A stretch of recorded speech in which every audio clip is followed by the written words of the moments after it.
Mongia steel present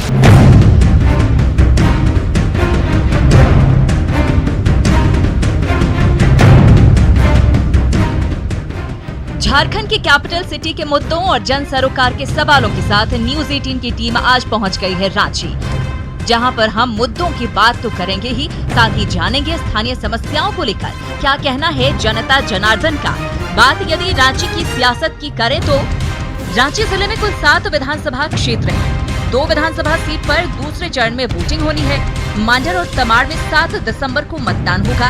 वहीं 5 विधानसभा क्षेत्र में तीसरे चरण में वोटिंग होगी। रांची सीट पर बीजेपी के सीपी सिंह की टक्कर जेएमएम की महुआ माझी से है। वहीं सिल्ली सीट पर आजसू के खिलाफ बीजेपी ने उम्मीदवार नहीं उतारा है। तमाड़ की बात करें तो यहाँ पूर्व नक्सली कुंदन पाहन भी चुनावी मैदान में है। खिचड़ी से बीजेपी के रामकुमार पाहन मैदान में है। वहीं कांके सीट पर इस बार त्रिकोणीय मुकाबला है। हटिया में बीजेपी के नवीन जायसवाल पार्टी प्रत्याशी हैं। सिटी ऑफ वाटरफॉल्स के तौर पर मशहूर रांची झारखंड प्रदेश का एक प्रमुख व्यावसायिक केंद्र भी है। देश के 100 स्मार्ट सिटी की सूची में शुमार रांची में सरकार और स्थानीय जनप्रतिनिधियों के दावे कितने सच साबित हुए और 5 साल में प्रदेश की राजधानी की सूरत कितनी बदल पाई है, ये जानने के लिए सीधे चलते हैं अरगोड़ा मैदान और देखते हैं हमारा लाइव शो जनता मांगे जवाब। बिलखते नहीं बच्चे उस गरीब के, मुकम्मल चुनाव घर रोज हुआ करता। जी हां, ऐसा मैं इसलिए कह रहा हूं क्योंकि नेता जो हैं अब जनता के बीच जा रहे हैं। नेता जो हैं गरीब के पास जा रहे हैं क्योंकि चुनाव आ गया है। 5 साल के हिसाब का वक्त आ गया है और इस वक्त मैं मौजूद हूं झारखंड की राजधानी सिटी ऑफ ब्यूटीफुल रांची में। जी हां, मोंगिया स्टील प्रेजेंट जनता मांगे जवाब का कारवां रांची में है और आज यहां की जनता जवाब मांगेगी और जवाब हमारे प्रतिनिधि देंगे। जी हां, सवाल हमारे भी होंगे और जवाब हमारे जनप्रतिनिधियों का। एक बार तारुफ कराना चाहूंगा, देखिए जेवीएम से प्रत्याशी हमारे साथ, आजसू से भी प्रतिनिधि हैं और जेएमएम से भी हैं और बीजेपी से भी हैं। एक और प्रत्याशी हमारे बीच आएंगे, उनका थोड़ा इंतजार करेंगे। नहीं आएंगे तो हम समझ जाएंगे कि शायद वो जनता के बीच नहीं जाना चाहते, उनके सवालों का जवाब नहीं देना चाहते। तो चलिए शुरू करते हैं अपने सवालों की फहरिस्त को। और सबसे पहले सवाल बीजेपी से। सरकार आपकी, जिम्मेदारी आपकी, जहां रांची को पहुंचना था, विकास के पहिए को पहुंचना था, पहुंचा पाए सर आप? देखिए, हमारी सरकार केवल रांची नहीं पूरे प्रदेश को संवारने का काम कर रही है और हमने बहुत हद तक प्रयास किए हैं और लगातार वो प्रयास जारी है। चाहे वो केंद्र की सरकार हो या राज्य की सरकार, दोनों ने मिल करके पूरे प्रदेश को संवारने का काम किया है और वो लगातार जारी रहेगा।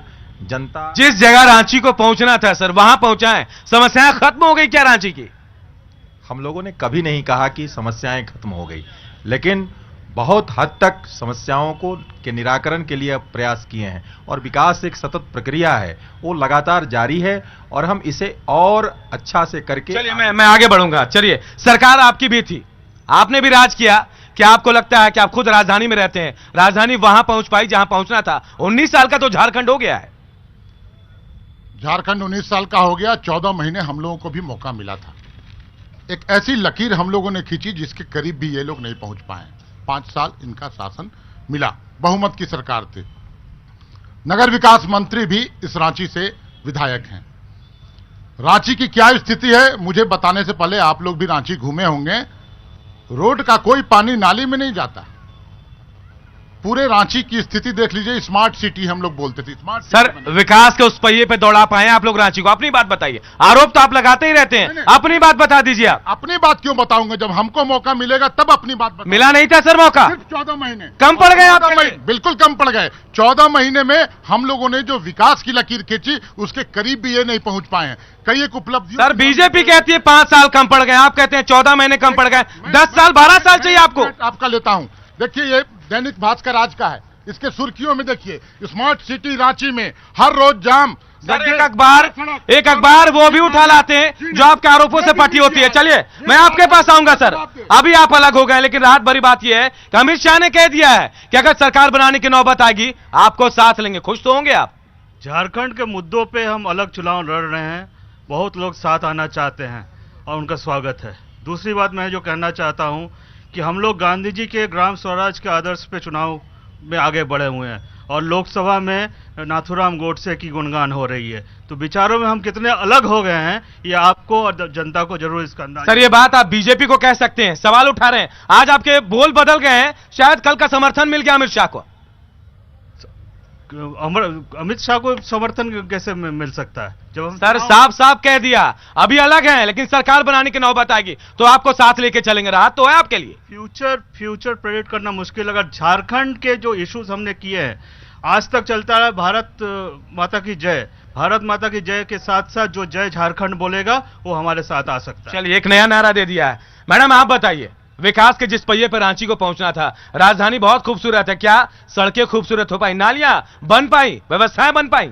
हम तो पूरे रांची की बात करेंगे, राजधानी की, तो डोंडा एरिया में आप जाके देखिएगा तो वहाँ टाउन के बीच में है, पूरा नाला भरा पड़ा हुआ, कोई साफ करने वाले, सड़कें नहीं है, पीने का पानी नहीं है। तो बीजेपी वाले कहते हैं विकास तो ढूंढने से नहीं मिलता, तो फिर विकास की बताएं कि जो बुनियादी सुविधाएं हैं वो नहीं मिल पाता, तो किस विकास की बात? लेकिन मैडम आपके विधायक आप पर भरोसा नहीं करते, छोड़ कर चले जाते हैं, उन पर तो भरोसा है। छोड़ के नहीं जाते, ये बीजेपी वाले तोड़ के ले जाते हैं, इनकी आदत है। अगर अपनी मजबूती से नहीं कर पाते दूसरे का विधायक को खींच के ले जाते। आप नहीं जाएंगे, गारंटी देती हैं? एकदम गारंटी है। चलिए सवाल मैं बाद में पूछूंगा। अजय जी स्वागत है आपका, आप आ गए, शुक्रगुजार हूं आपका। एक बात तो मैं और कहूंगा, हमने कोशिश की थी तमाम प्रत्याशियों को बुलाने की, लेकिन देखिए 2 प्रत्याशियां हैं, 3 को वक्त नहीं मिला। अरे अगर आज यहां नहीं आए तो जनता भी वहां देर करेगी, वहां वोट का जवाब मिलेगा उनको। अजय जी शुक्रिया। आप बताइए अजय जी, कितना विकास हुआ रांची का? विकास इतना ही हुआ कि अभी चुनावी मीटिंग्स में जाने के बाद जब लोगों से मैं पूछता हूं कि आपकी समस्या क्या है, तो अभी भी सबसे पहली समस्या जो आती है और सबसे अधिक वो है कि मेरे पास लाल कार्ड नहीं है, मेरे पास विधवा पेंशन नहीं मिलता है, मेरे को वृद्धा पेंशन नहीं मिलता है। तो आप समझ सकते हैं इतने बड़े वादे करने के बाद, इतना कुछ तमाशा करने के बावजूद सरकार जो इतना ढिढोरा पीट रही है, जनता को आज तक जो है जनता गरीबी रेखा से नीचे त्रस्त है और मामूली बुनियादी सुविधाओं के लिए तरस रही है। अजय जी आपने क्या किया? डिप्टी मेयर भी रहे, पहले डिप्टी मेयर, एक गौरव है आपको, लेकिन क्या किया आपने? लगातार सक्रिय रहे, क्या किया आपने? डिप्टी मेयर रहते हुए मैंने ईमानदारी के साथ रांची की सेवा की। 5 वर्षों का जो मेरा कार्यकाल रहा बेदाग रहा, और आज के डिप्टी मेयर का कार्यकाल को देख लीजिए आप, लगातार लड़ते रहते हैं, सुर्खियों में आते रहते हैं। चलिए अब मैं जनता के पास आऊंगा। आप मुझे बताएं, पानी की समस्या रांची में है, मुझे बताइए, है समस्या पानी की समस्या? मैं आता हूं आपके पास, बताइए क्या सवाल, खड़े हो जाइए। किससे सवाल? आप मतलब यहाँ पे जितने भी प्रत्याशी है सिर्फ झाबीमो के छोड़ के बाकी सभी ने सत्ता में रहा है। आखिर आप देख लीजिए 27 महीना का बाबूलाल जी का कार्यकाल रहा, बहुत अच्छा रहा, लेकिन ये सभी से पूछा जाए तो मतलब आप जब भी बीजेपी बोलते विकास किया तो आप ग्रामीण क्षेत्र में जाके देख लीजिए। वैसे तो रांची में भी बहुत जगह नहीं है, लेकिन ग्रामीण क्षेत्र में जा लीजिए, इनको विकास मिल जाएगा। नहीं आप क्या कहना क्या चाह रहे, क्या होना चाहिए था? मतलब यही इन लोगों ने सिर्फ जनता को प्रयोग किया अपने सत्ता के सुख के लिए, और कुछ नहीं किया। चलिए मैं पूछता हूं, मैं शिवपूजन जी आपके पास आऊंगा, क्या वाकई ऐसा हुआ कि आप लोगों ने सिर्फ जनता को यूज किया, जो ग्रामीण और शहरी दोनों इलाके रांची में आते हैं, साथ विधानसभा क्षेत्र, विकास नहीं हो पाया? मंत्री जी भी थे आपके विधायक। देखिए लगातार हम लोगों ने प्रयास किया है, और ये कहने की बात नहीं है, ये जनता जान रही है कि कैसे सभी घरों में गैस चूल्हा पहुंचा है, कैसे हर घर में झारखंड में 5 वर्षों में 30 लाख घरों में बिजली पहुंचाई गई है, घर घर शौचालय पहुंचाए गए हैं, घर घर। सर जीरो कट की बात कही जा रही थी, आप कह रहे हैं, आप खुद रांची में रहते हैं, दिल से कह दीजिए जीरो कट है, आपके घर बिजली नहीं जाती, इन्वर्टर है तो अलग बात है, गरीब के घर का क्या? जीरो कट का प्रयास किया जा रहा है अगले 5 साल में। नहीं, निश्चित तौर पर, मैंने कहा ना, विकास एक सतत प्रक्रिया है और झारखंड आत्मनिर्भर बनेगा।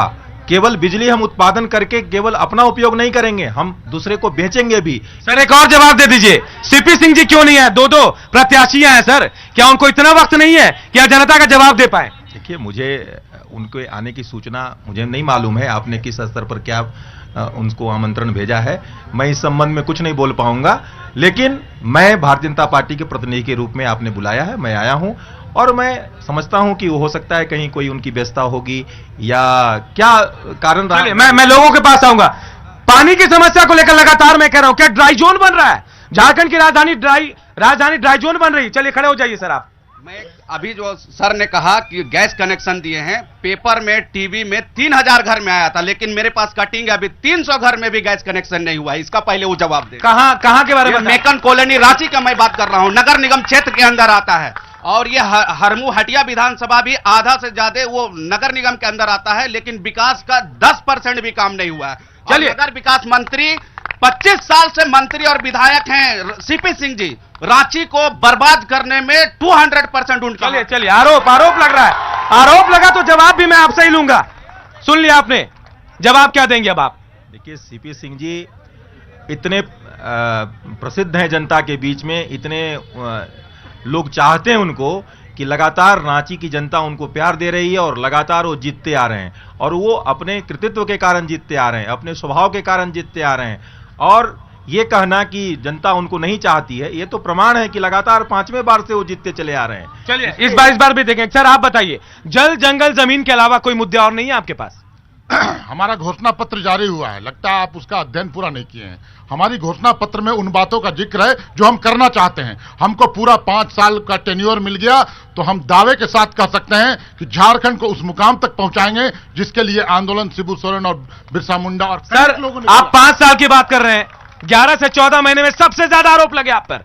5 साल की बात कर रहे हैं आप? नहीं, आरोप लगे, आरोप की बात करते हैं तो मौजूदा सरकार पर ज्यादा आरोप लगे, हम पर कोई आरोप नहीं लगे। हम लोगों ने जो करके दिखाया 14 महीना में, बहुत लंबी फहरिस्त है, उसकी आप चर्चा करेंगे तो बहुत समय लग जाएगा। सर आप कटिंग लेकर आए थे पेपर की, शायद आरोप लगाना आपको पार्टी पर, लेकिन एक कटिंग मेरे पास भी होती है जब आरोप लगते हैं तब। आप कुछ हमसे सवाल पूछिए, मैं उसका जवाब दे दूंगा। कौन से आरोप की बात आप करते हैं? सर ये आरोप तो बीजेपी वाले लगाते हैं, पूछ लीजिए आरोप। सीएनटी एसपीटी को लेकर अक्सर आरोप लगता है आपके ऊपर। मैं चाहता हूं उसकी चर्चा करें आप लोग। जो सरकार रही 5 साल सिर्फ सीएनटी एसपीटी हेमंत सोरेन ने उल्लंघन किया। मैं बताता हूं कि देवाशीष गुप्ता की जो कमिटी बनी थी, एसआईटी बनी थी, उसकी रिपोर्ट जमा है। आज 3 साल से उस पर कुंडली मार के बैठी है सरकार, क्यों नहीं कार्रवाई करती है? क्यों कार्रवाई नहीं करती है सर? नहीं, कार्रवाई की बात तो ठीक है, एसआईटी का गठन हुआ है, उस पर कार्रवाई होगी। ये स्वीकारने में भी आनाकानी करते हैं कि हमने एक दिन में 16 रजिस्ट्री कराई है। पहले बताना चाहिए जनता को। एक तरफ बोलते हैं सीएनटी एसपीटी कड़ाई से लागू करेंगे और इनके लिए सारे नियम ताक पर रख जाते हैं। एक दिन में 16 रजिस्ट्री का रिकॉर्ड है, ये वर्ल्ड रिकॉर्ड बना हुआ है। मैं वापस जनता के पास जाऊंगा। सवाल किसी के पास हो तो मैं आऊं आपके पास। चलिए मैं आपके पास आता हूं। क्या सवाल है आपका? किससे सवाल है? मेरा है सवाल कि मतलब अंचल अधिकारी का कि मतलब कोई हमारे आदिवासी का कोई भी जो वोटर आईडी है, जन्म तिथि है, जो भी बनाने जाते हैं उसको रिजेक्ट। आपको परेशानी होती है? हाँ, परेशानी क्या? सारे पेपर्स हैं आपके पास? हाँ है, ये देखिए आपका वोटर आईडी का, देखिए। चलिए ये तो प्रूफ लेकर आए। चलिए मैं अजय जी आपके पास आऊंगा। जो समस्या आप कह रहे थे शायद ये उसी से 2-4 हो रहे हैं। अच्छी बात है कि आपका ध्यान जो है बिल्कुल बुनियादी समस्याओं के ऊपर गया, मैं धन्यवाद दूंगा इनका। देखिए यहाँ के जो मूल निवासी हैं, जो आदिवासी भाई हैं, उनके पास जो उनके लैंड के रिकॉर्ड्स होते हैं वो अप टू डेट काफी बार नहीं होते हैं, क्योंकि उनके ग्रैंडफादर के टाइम से या उसके पहले से जो रिकॉर्ड्स चले आ रहे हैं उसको अपडेट नहीं कराते हैं। तो आज जब वो जाते हैं अपना रेसिडेंशियल बनाने के लिए, प्रूफ बनाने के लिए, वो नहीं बन पाता है और ब्लॉक के चक्कर लगाते रहते हैं वो लोग। ऑनलाइन भी अप्लाई करने के बाद वो काम नहीं हो पाता है, जिस कारण से जो अपॉर्चुनिटी उनको मिलने वाली होती है उससे वो चूक हो जाती है। कहीं ना कहीं आप देखेंगे तो हम लोग बड़ी बड़ी बातें जरूर करते हैं, लेकिन आज भी इस क्षेत्र के लिए जो बुनियादी समस्याएं हैं वो स्वास्थ्य सुविधाएं हैं। आप देखेंगे इस पूरे क्षेत्र में एक हॉस्पिटल, बड़ा हॉस्पिटल नहीं है। सारा हॉस्पिटल जो है बरियातू रोड की तरफ है, तो डोरंडा, हरमू, रातू, नगड़ी को मिला के एक हॉस्पिटल बड़ा यहां जरूर बनना चाहिए था, सरकारी हॉस्पिटल, जिससे आम लोगों को सुविधा। मैं लोगों से भी पूछता हूं। चलिए मैं लोगों से पूछता हूं, क्या और परेशानी है आप लोगों के पास? मैं आपके पास आखिरी छोर पर, और मैं तमाम लोगों से कहूंगा सवाल उठाएं। आज नहीं उठाए तो 5 साल उठाने का अधिकार नहीं होगा आपको। आप सवाल करें सर। रघुवर सरकार से है। बोलिए। 5 साल इन्होंने सत्ता चला है, ये रिम्स का व्यवस्था बता दीजिए। रिम्स का व्यवस्था जानना चाहते हैं? हाँ। चलिए ज्यादातर सवाल बीजेपी से ही पूछे जा रहे हैं, हालांकि होता भी है, जिसकी सरकार होती है आरोप उस पर लगते हैं। शिवपूजन जी आप ही बताइए, रिम्स की व्यवस्था बेहतर है? गरीब आदमी इलाज करा सकता है? निश्चित तौर पर रिम्स की व्यवस्था सुधरी है। अब जहां तक उसे व्यवस्थित करने की बात है, देखिए सबसे बड़ी चीज है कि रिम्स के ऊपर बोझ बहुत बड़ा है और इस सरकार ने 5 नए मेडिकल कॉलेज को स्थापित किया है। अब आप जैसे ही उसमें ये आप देखेंगे, या पलामू प्रमंडल से हो, संथाल परगना से हो, चाईबासा से हो, सारे स्थानों से लोग रिम्स पे आश्रित हैं। मैं गुजारिश करता हूं आप लोगों से, बिना शोरगुल किए जवाब सुनिए। सवाल आपके मैं ले रहा हूं, शोरगुल करेंगे तो मुद्दे छिप जाएंगे सर। मैं गुजारिश कर रहा हूं सर, आप जिस मेडिकल कॉलेज की बात कर रहे हैं, तमाम 5 मेडिकल कॉलेज की, आपको पता भी है डॉक्टर आना नहीं चाहते हैं सर, क्यों? नहीं, डॉक्टर आना चाहेंगे, हम व्यवस्था हम बढ़ा रहे हैं सर। जो है वो रिजाइन मार रहे हैं। नहीं, जो रिजाइन मार रहे हैं, फिर भी हम डॉक्टर की व्यवस्था करेंगे। सरकार का यह नैतिक कर्तव्य है। और आप देखेंगे पलामू का मेडिकल कॉलेज चालू हो गया। अब जैसे ही वहां का नए बिल्डिंग में प्रवेश करेगा, लोग वहां व्यवस्था सुधरेगी और सब कुछ ठीक होगा। पलामू तरफ से जो भीड़ यहां रांची आती है वो आना बंद होगा। चाईबासा से जो लोग, लेकिन कब सर? 5 साल बाद? देखिए, ये उनसे पूछिए जो 70 साल तक किए नहीं। यहां 5 साल में 300 मेडिकल की सीट बढ़ी है। पिछले 60 सालों में 300 मेडिकल की सीट थी यहां, अभी जो है वो 300 सीट बढ़ा करके 600 सीट हो गई। अब आप बताएं कि 300 जो आप थोड़ा वक्त मांग रहे हैं व्यवस्थाओं के लिए, मैं आऊंगा आप लोगों के पास। किसी और के पास सवाल है? मैं आता हूं, चलिए बताइए सवाल किससे, क्या सवाल? भाजपा से है और अभी कह रहे थे कि जीरो कट की व्यवस्था अगले 5 साल में करेंगे। पहली बात मैं आपको याद दिलाना चाहता हूं कि रघुवर दास जी ने कहा था कि 2018 तक अगर हर घर को बिजली नहीं दिया तो वोट नहीं मांगूंगा। पहली बात। दूसरी बात, आपको जानकारी होगी कि अडानी का एक प्लांट गोड्डा में लग रहा है, उसका 35% बिजली यानी 1400 मेगावाट बिजली झारखंड सरकार को 10 पैसे में मिलना था। लेकिन इनकी सरकार ने उसको पलट दिया कि जो बिजली वो बांग्लादेश को बेचेगा, नहीं देगा स्टेट को, उस बिजली के बदले में 10 पैसे का कंपनसेशन अडानी देगी। तो क्या इनको 10 पैसे और 10 पैसे 20 पैसे पर यूनिट में बिजली मिलेगी? और वो 1400 मेगावाट बिजली अगर झारखंड को मिलता तो जीरो पावर कट का सपना। चलिए, ये इस सवाल का जवाब लूंगा, लेकिन गुजारिश मेरी आप लोगों से है, आरोप सर बीजेपी पे नहीं, तमाम पार्टियां हैं, आप उनसे भी सवाल कर सकते हैं, पूछेगा जरूर। सर मैं आपके पास आऊंगा, आपके पास आता हूं। जवाब और सवाल दोनों सुना आपने कहा कि आप गोड्डा में पावर प्लांट लगा रहे हैं। सर क्या गोड्डा को, झारखंड को अधिकार नहीं था कि वो बिजली यहां रह जाती? नहीं, वो झारखंड को भी बिजली मिलेगी। और साथ ही साथ आप देखें पतरातू में जो एनटीपीसी तैयार हो रहा है, वहां से हम आत्मनिर्भर बन जाएंगे बिजली के क्षेत्र में। इसलिए हम इंतजार करें, ऐसा नहीं है कि उस पर काम पूरा चल रहा है और 5 साल में ही विकास नहीं संभव है। वो लगातार इसकी प्रक्रिया है और बड़ी तेजी से उसका काम हो रहा है और हम आत्मनिर्भर हो जाएंगे बिजली के क्षेत्र में। और यही नहीं, केवल आप ये देखेंगे बिजली के क्षेत्र में आप खपत भी। सर ये कोरा आश्वासन या फिर आप कह रहे हैं कैसा होगा? क्योंकि जवाब सवाल आपने सुन लिया था, जीरो कट की बात आई, मैं दोबारा वो सवाल नहीं लेना चाहता। आप आश्वासन या भरोसा दे रहे हैं? नहीं, भारतीय जनता पार्टी की सरकार कभी भी आश्वासन में भरोसा नहीं करती है। हम लगातार काम करते हैं और करके दिखाते हैं। लेकिन मैंने कहा ना, मैं आपको रोकूंगा, काफी देर से हमारे भी सहयोगी हैं। सर आप बताइए, आप सरकार में रहते हैं, आवाज नहीं उठाते हैं, सरकार से अलग होते हैं, सरकार के खिलाफ आवाज उठाते हैं। जब सरकार में थे तब भी हर इश्यूज पे आवाज सर अब अभी भी सरकार में है, रामचंद्र साइस ने मंत्री पद से इस्तीफा नहीं दिया सर। हम आवाज उठाते रहे हैं और एक और आवाज उठा रहे हैं। 5वीं साल सर, 5वीं साल में आवाज उठाते हैं आप, 4 साल साथ में रहते हैं आप, 5वें साल में आवाज उठाते हैं, क्या जनता के पास मैसेज जाएगा? हमारे ऊपर यही आरोप लगा है कि हम विपक्ष से ज्यादा आवाज उठाए हैं। और हम एक और आरोप लगाना चाह रहे हैं कि रांची जैसी राजधानी आज सुरक्षित नहीं है। परसों एक लॉ कॉलेज की छात्रा के साथ जो दुष्कर्म हुआ है वो पूरे शहर को शर्मसार कर दिया है। और यहाँ के जो सर गृह माफ कीजिएगा, डिप्टी सीएम आपके भी हुआ करते थे, क्या उस वक्त अपराध नहीं होते थे? नहीं होते थे। इस तरह का रांची में असुरक्षित माहौल तभी नहीं था। आज जो माहौल हो गया राजधानी का वो तभी नहीं था। ठीक है, हमारे समय में जब हमारे डिप्टी सीएम थे और होम मिनिस्टर थे, थाना में नियम था कि स्वागत कक्ष हो, वहां पानी के लिए पूछा। सर मुझे भी याद है, आंसू के कार्यकर्ता जब जाते थे ना, थानेदार खड़े हो जाते थे, मुझे याद है, ये स्थिति भी देखी है मैंने। हमने गांव की सरकार इसलिए कहा है कि हर ग्रामीण को, हर आम आदमी को सरकारी दफ्तरों में इस अफसरशाही से मुक्ति मिले। अफसर गांव। सर एक बात मुझे बता दीजिए, आप बड़े शान से आज ये बात कह रहे हैं, आरोप लगा रहे हैं या फिर नहीं आरोप भी लगा रहे हैं। सर 4 साल कहां थे आप? कहां थे सर आप? 5वें साल में आरोप लगाना शुरू करते हैं, 4 साल मलाई खाते हैं, 5वें साल आरोप लगता है। 4 साल हमने हर इश्यूज पे यहाँ के मुख्यमंत्री। सर एक बार काउंट कर लीजिए ठीक से, स्वाभिमान यात्रा 5वें साल शुरू करते हैं आप, जब शुरू होती तब, और उस वक्त जब ताने बाने बुने जा रहे थे गठबंधन को लेकर, नहीं हो रहा था तो शायद आप लोग विरोध पे आ गए। आप इस पूरे चीज को समझने में गलत कर रहे हैं। आजसू झारखंड बेस्ड पार्टी है, झारखंड के लोगों की मान स्वाभिमान की राजनीति करती है और झारखंड का मान स्वाभिमान को जब जब चोट पहुंचा है, चाहे वो मुख्यमंत्री हो, चाहे वो प्रधानमंत्री हो, चाहे वो राष्ट्रीय अध्यक्ष हो बीजेपी के, हर स्तर पे ये बात उठाया गया। सर ऐसा तो नहीं कि आप मौसम वैज्ञानिक है, सरकार जिधर जाएगी हम उधर ही चले जाएंगे। मौसम वैज्ञानिक नहीं है, हम मौसम को तय कर रहे हैं। इस बार तय नहीं सर, पहचानते हैं आप, हवा का रुख होगा आप जाएंगे, और अभी भी यही बात हो रही है, सरकार बनाने की नौबत आई आप जाएंगे। हम मौसम बना रहे हैं, माहौल बना रहे सर। मैडम आपके पास आऊंगा, आप मुझे बता दीजिए, आपके साथ अगर कांग्रेस के साथ सरकार बनाने की बात आएगी आप जाएंगे? नहीं, बिल्कुल नहीं। आज आश्वासन दे रहे हैं आप, जनता यही है, अगर आप गई तो यही जनता सवाल पूछेगी। अगर जाना होता तो महागठबंधन में हम लोग भी जा सकते थे, लेकिन बाबूलाल, हमारे पार्टी सुप्रीमो बाबूलाल मरांडी जी का कहना है इस बार गठबंधन होगा जनता के साथ। दोनों पार्टियां में भ्रष्टाचार का आरोप है और जेबीएम में एक भी भ्रष्टाचार का आरोप नहीं है, तो इस बार महागठबंधन में नहीं जाके जनता के गठबंधन में। मैडम प्रदीप यादव भूल गए, बंधु तिर्की भूल गए आप।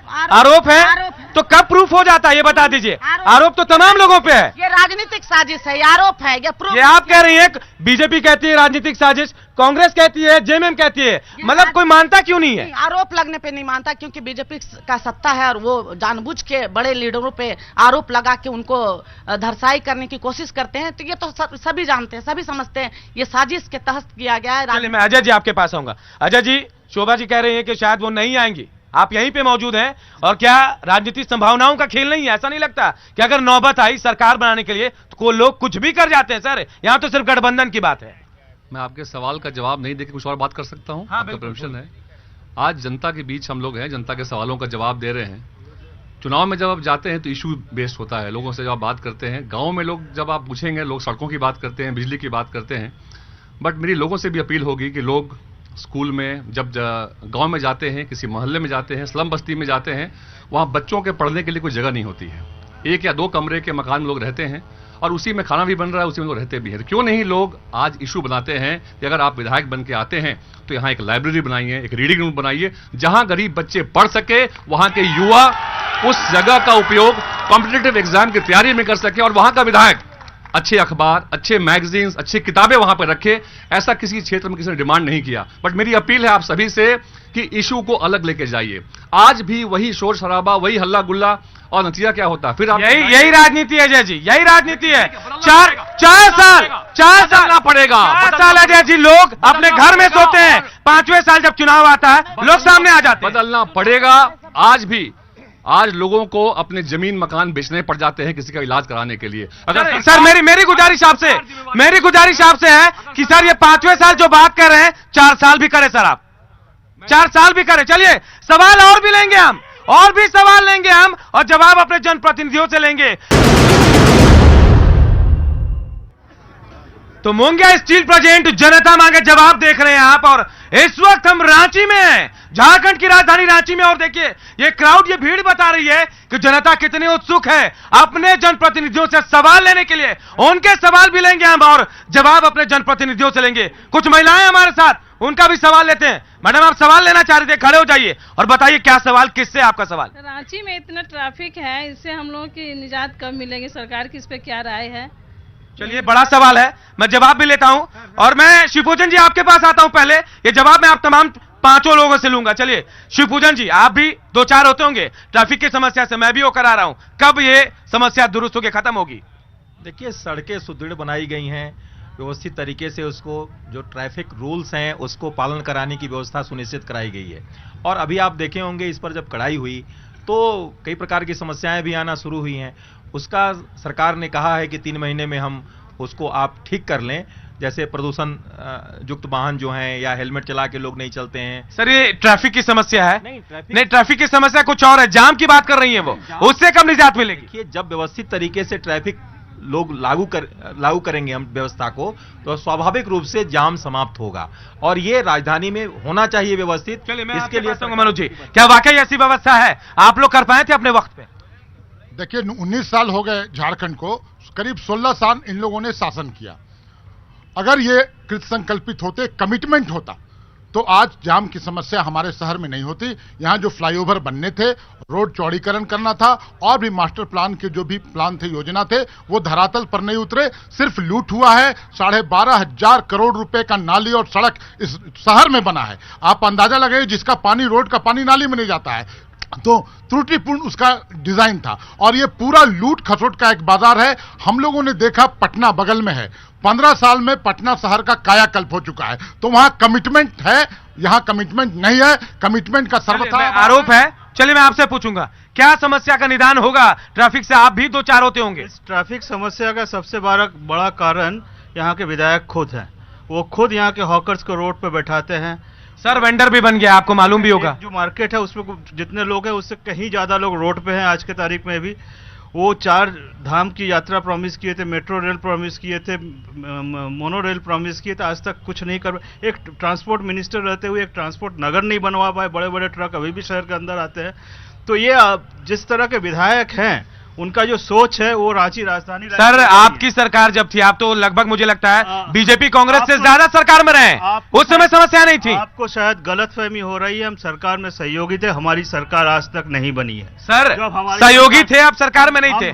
क्या सरकार में आपका अधिकार नहीं था? मंत्री थे सर, आप अभी भी मंत्री हैं। ठीक है, हमें जो डिपार्टमेंट मिला था उस डिपार्टमेंट का काम करने का हक हम पे था।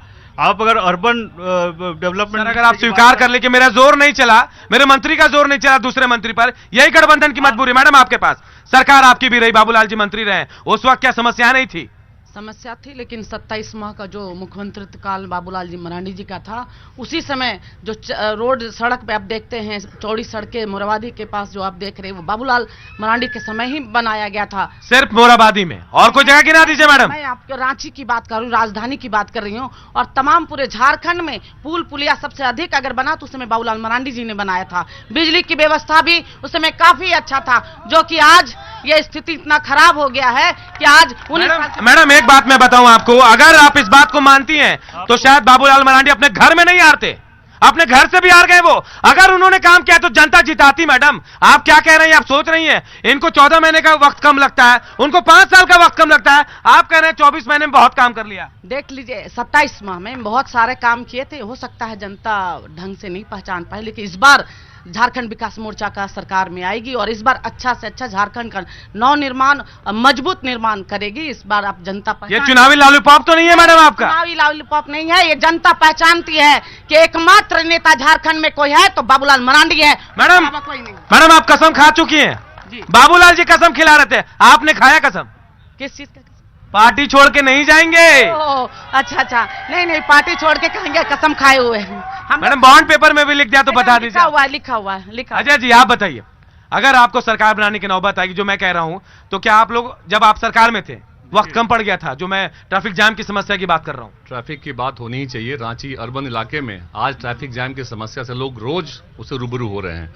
इसके लिए पब्लिक ट्रांसपोर्ट बढ़ाना पड़ेगा और जो फ्लाईओवर्स बढ़ाने पड़ेंगे। जो एक फ्लाईओवर कांटवाली में बनना शुरू हुआ था वो भी रुक चुका है।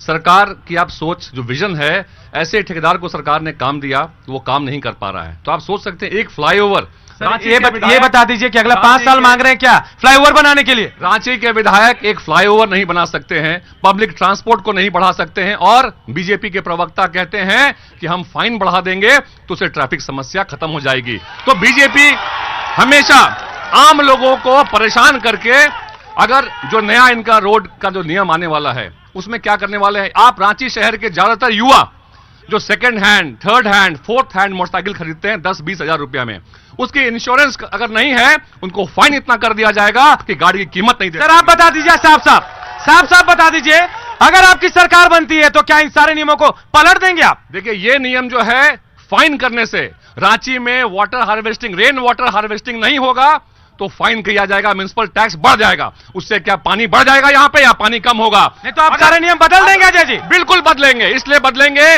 कि हमें सरकार के पैसे का उपयोग करके यहां के पानी के स्तर को बढ़ाना है। यहां पे सरकार अपने पैसे से रेन वाटर हार्वेस्टिंग करेगी और म्युनिसिपल टैक्स जो होल्डिंग टैक्स है उसको हम लोग कम करेंगे। चलिए मैं समस्या लेता हूं, मैं इधर से आता हूं, किसी के पास मैं आता हूं, आप कौन सवाल करेगा? चलिए सवाल आप करें सर, बताइए। निगम क्या करते? छोड़ दीजिए। नगर निगम क्या करते जानते हैं? बिना कनेक्शन का आपको घर में बिल भेज दे रहा है। अभी मैं 70,000 रुपये भर चुका हूं, जो मेरा कनेक्शन है ये फिर भी 70,000 दे चुका हूं।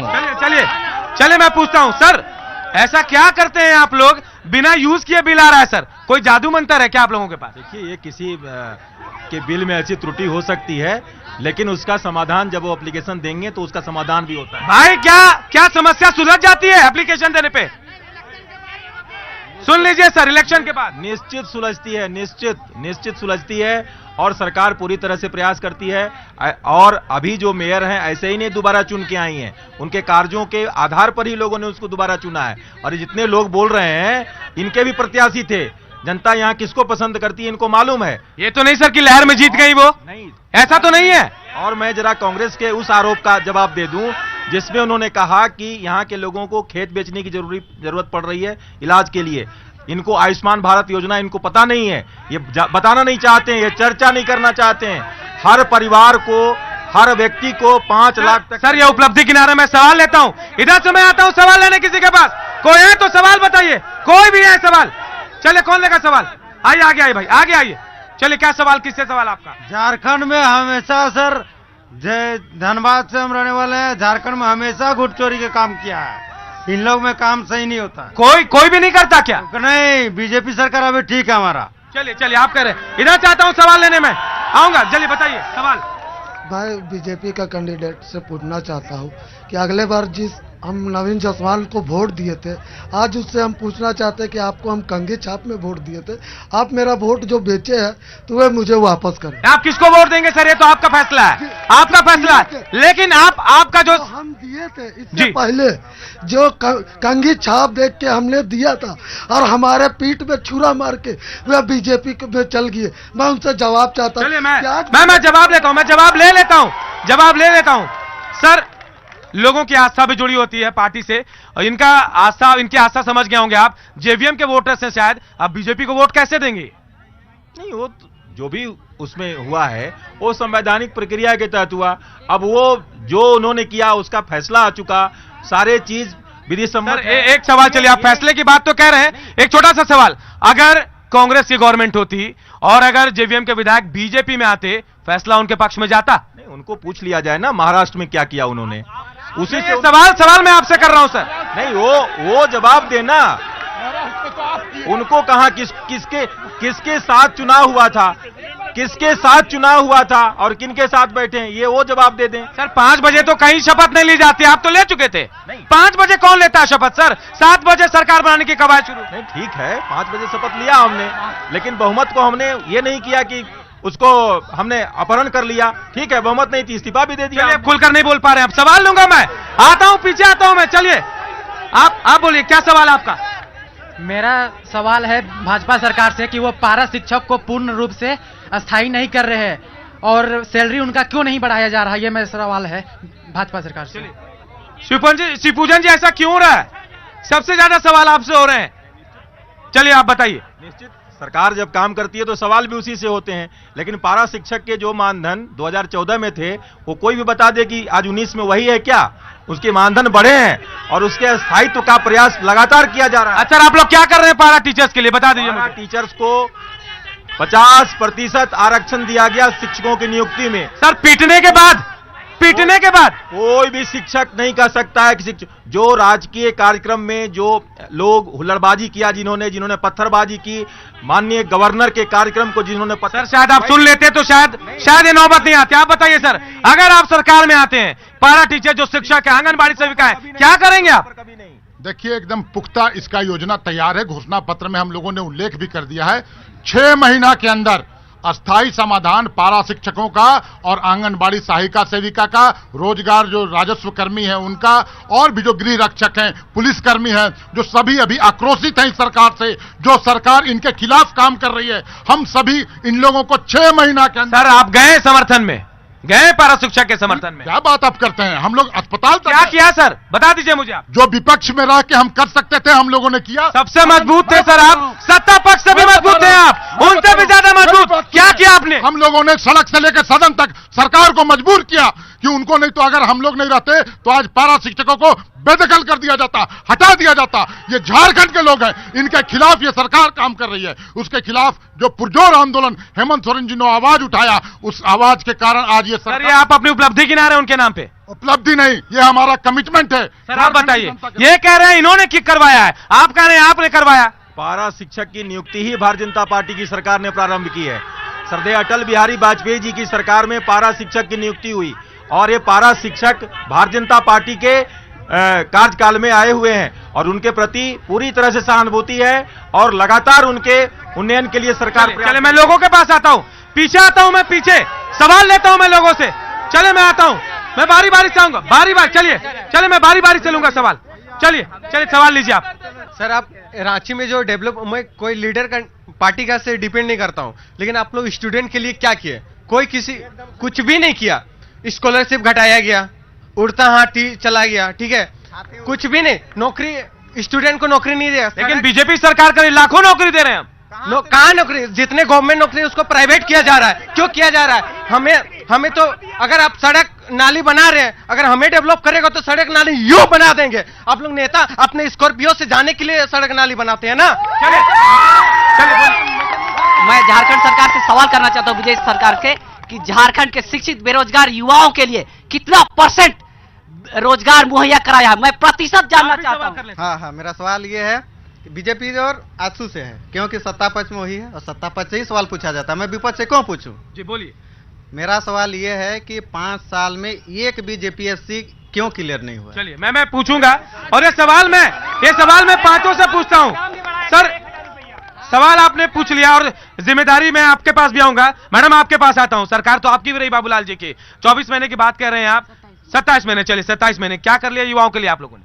रोजगार मिला था, रोजगार बाबूलाल मरांडी के वक्त। मैडम आप इधर ना कह रहे लोग। एकदम मिला है कि किसी एक पार्टी के लोग सपोर्टर बैठे हैं तो कहेंगे ना। आपके नहीं है मैडम, गिनवा दूं?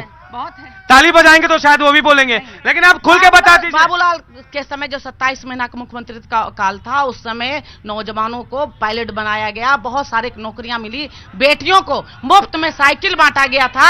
ये कोई भूला नहीं है। मैडम डोमोसाइल की आग भूल गए आप, भूल गए डोमोसाइल की आग? आज भी झुलस रहा झारखंड उसमें। ऐसी कोई बात नहीं थी, बस हो सकता है सिचुएशन क्या रहा होगा, लेकिन कोई भी अपने घर में कोई भी आ जाता है तो लोग चाहते हैं कि हमारे। मैडम खुल कर बोल देती तो शायद अच्छा होता है। अजय जी आप बताइए, सरकार में आप लोग भी शामिल थे जब गठबंधन की सरकार थी, क्या कर लिया सर युवाओं के लिए? युवा बेरोजगार हैं, आवाज उठा रहे हैं आज।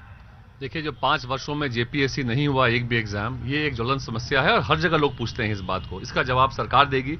मैं इतना कहना चाहूंगा, आगे की बात हम लोगों को करनी चाहिए कि युवा यहाँ पे अगर उनका 5 साल एग्जाम नहीं हुआ है तो उनका एज आगे बढ़ रहा है, कहीं ना कहीं उनके लिए अपॉर्चुनिटी वो मिस कर रहे हैं। तो हम लोग ये संकल्प ले कि आगे जो भी सरकार आए, यहाँ के युवाओं को हम प्राथमिकता दे, उनको रोजगार मिले। हमें आगे की बात करनी चाहिए, ना कि बहुत पीछे जाके हमें शिकवा शिकायत करनी चाहिए। मैं इस बात को मैं संकल्प लेता हूं कि युवाओं के रोजगार के लिए, महिलाओं के स्वरोजगार के लिए हम लोग बिल्कुल कहते हैं संकल्पित हैं और उसके लिए किसी हद तक जाएंगे कि युवाओं को ना केवल सरकारी में बल्कि प्राइवेट सेक्टर्स में भी। मोमेंटम झारखंड में जो सोच थी वो सोच जमीन पर उतर नहीं पाई, लोगों को रोजगार नहीं मिला। लोगों ने जो रोड पे काम करने वाले हैं उनका भी नाम लिख लिया कि इनको रोजगार मिला है, बट युवाओं को यहां पे हमारी प्राथमिकता रहेगी। अब मैं व्यक्तिगत रूप से भी स्किल डेवलपमेंट का जो प्रोजेक्ट था वो भी एक अच्छी सोच थी, लेकिन जमीनी रूप से वो भी एक करप्शन का अड्डा हो गया, लोगों ने पैसे खा लिए उस पे, और तो युवा ठगे जा रहे हैं। और उनके आप आश्वासन दे दीजिए, क्या आप आएंगे तो क्या करेंगे? सीधा सीधा सवाल है मेरा। मैं आऊंगा तो युवाओं को जेपीएससी का एग्जाम बिल्कुल फेयर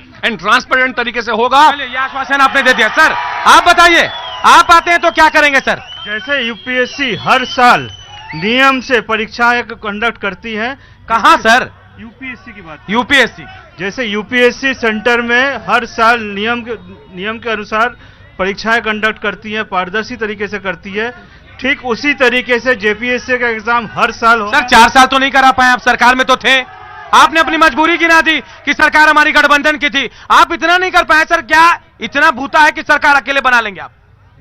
सरकार हम बनाएंगे, अकेले बना लेंगे? बता दीजिए। सरकार हम बनाएंगे जरूर, ऐसा सरकार बनाएंगे जहां पे यहाँ के लोगों की से होगी।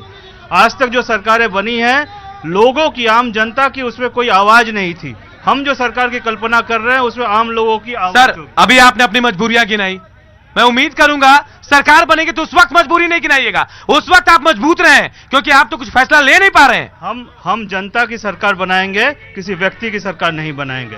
तो जो भी इश्यूज होंगे, युवाओं के होंगे, किसानों के होंगे, शिक्षकों के होंगे, महिलाओं के होंगे, सारे इश्यूज जो होंगे, चलिए देखते हैं सर संभावनाओं के वक्त। आप बताइए सर, मैंने आपको शुरू में कहा जल जंगल जमीन की बात आप हमेशा करते हैं, लेकिन युवाओं का रोजगार का क्या सर, क्योंकि आप तो उद्योग के खिलाफ भी रहते हैं।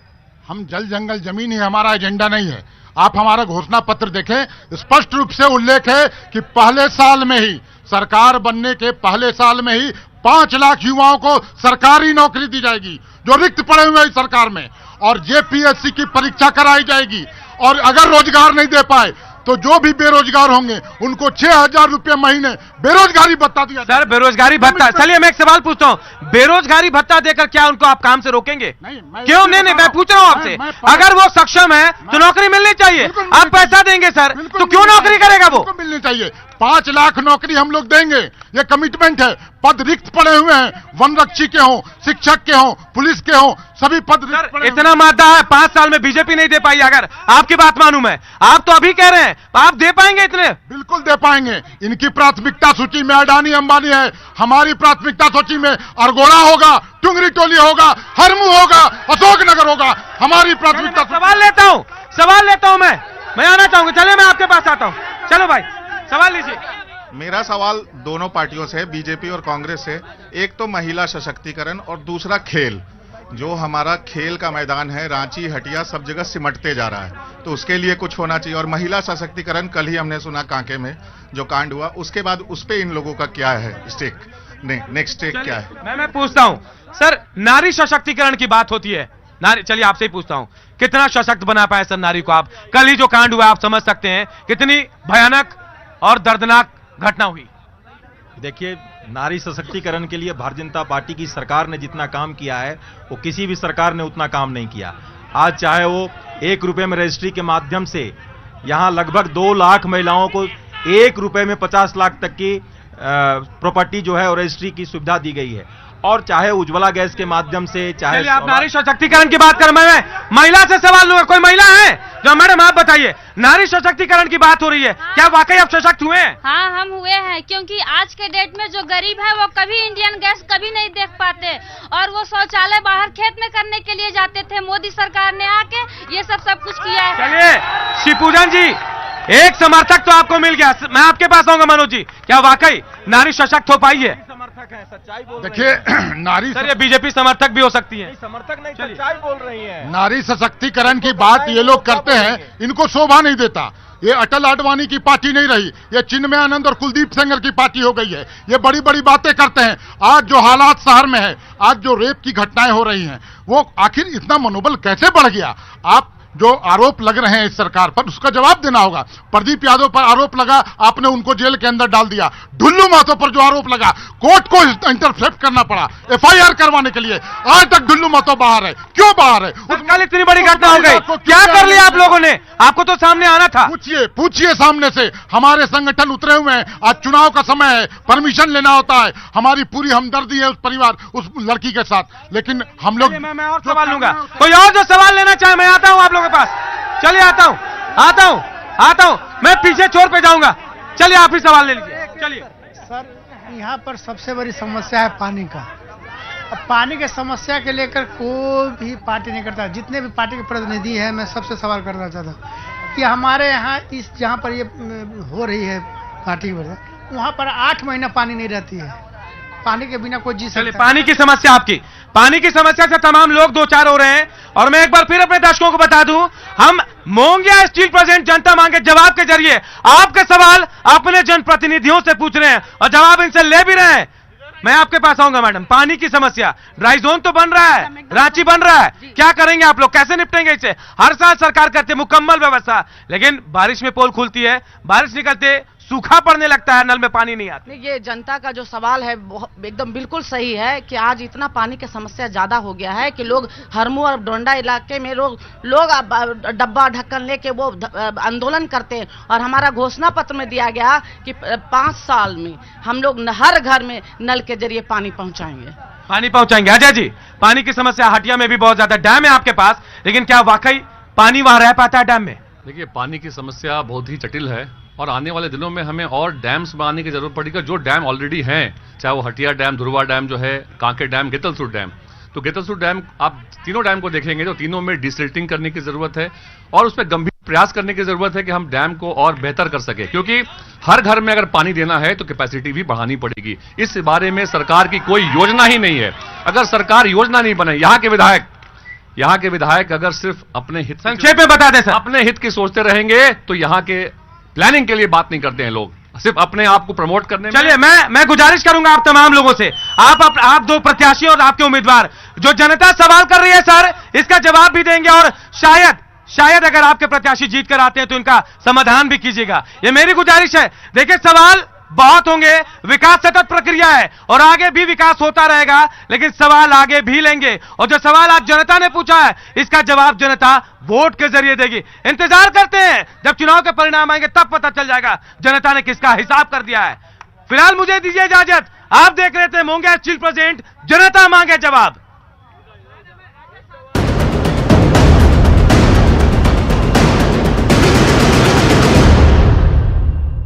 Mongia Steel presents this election